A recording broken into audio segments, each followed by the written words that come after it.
Bonjour tout le monde, c'est Monsieur 2X. Donc dans cette vidéo, nous allons définir la tangente d'un angle dans le triangle rectangle.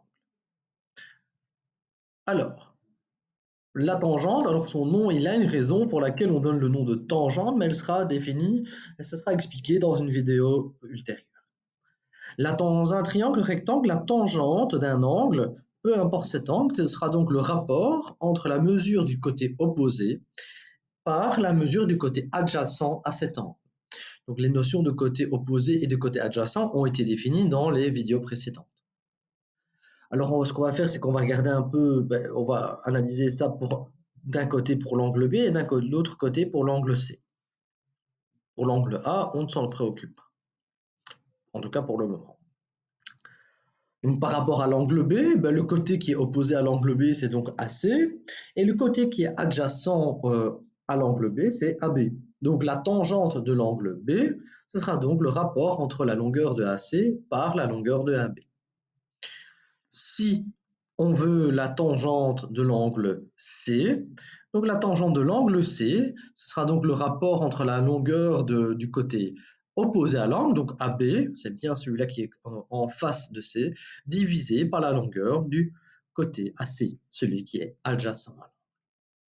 Et donc nous allons maintenant faire comme dans les deux vidéos précédentes, nous allons montrer un exemple, résoudre un exemple où on peut calculer un angle et on va résoudre un petit exercice, un petit exemple où on calcule un angle ou une longueur.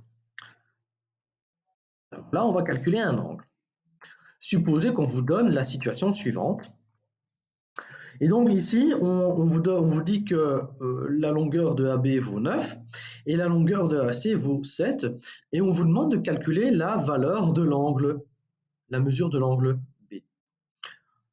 Alors pourquoi est-ce qu'ici la tangente, c'est un outil qui est utilisable?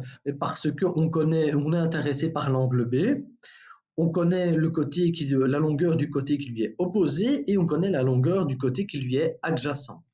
Et donc, on peut utiliser la formule de la tangente. On connaît deux informations sur les trois et donc on peut en calculer la troisième. Alors ici, AC divisé par AB, c'est juste 7 divisé par 9. Et donc ici, on est intéressé par l'angle, donc à la calculatrice, nous allons appliquer la fonction qui annule la tangente. On va appeler l'arc-tangente ou la tangente inverse. Et donc, moi, je préfère la notation arc-tangente et je vais vous montrer à la calculatrice comment calculer cet arc-tangente. Donc, on veut faire l'opération inverse de la tangente, étant donné qu'ici, on est intéressé par l'angle lui-même. Donc, allons-y, je vais prendre ma petite calculatrice. Donc, remarquez que moi, je désire calculer l'arc-tangente de cette neuvième. Donc, on va vérifier au niveau de nos nombres trigonométriques. Ok, voilà, ça doit être ici quelque part. Et remarquez ici qu'en jaune, j'ai arc-tangente. Et donc, pour atteindre cette arc-tangente, on fait Shift, arc-tangente. On l'applique à 7 neuvième. On ferme la parenthèse et on exécute. Et on remarque que ici, l'angle recherché, c'est donc 37,87 degrés. Et vous avez fini votre exercice, votre exemple. Alors, un petit exemple de calcul de longueur. Imaginez la situation suivante. Vous connaissez la valeur de l'angle C, vous connaissez la longueur du côté AB, et on vous demande de calculer la longueur AC. Eh bien, de nouveau, la tangente va nous servir. Pourquoi? Parce que moi, je connais la valeur de l'angle ici, je connais la longueur du côté qui se trouve en face de cet angle, et moi, je suis intéressé par calculer la longueur du côté qui lui est adjacent à cet angle. Et donc, la tangente de l'angle C, par définition, c'est donc AB divisé par AC, et donc la tangente de 72 degrés doit être égale à 10 divisé par AC. Alors, on va tout d'abord calculer la tangente de 72 à la calculatrice. Allons-y. Donc, tangente de 72, ok, on applique la fonction tangente, on calcule on l'applique à 70 degrés et on tombe à 3,077. 3,077 et ça, je sais que c'est égal à 10 divisé par AC.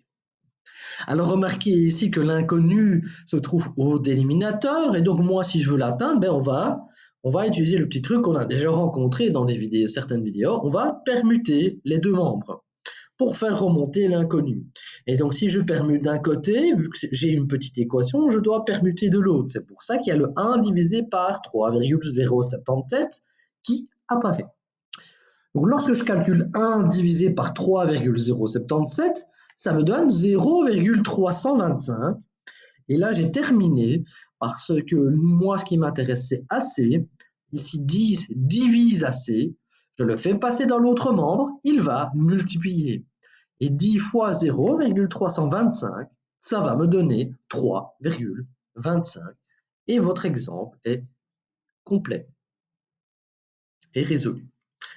Donc voilà, si vous avez bien aimé la vidéo, likez-la, partagez-la si vous estimez qu'elle peut aider quelqu'un à comprendre ce que c'est la tangente d'un angle, comment on la calcule.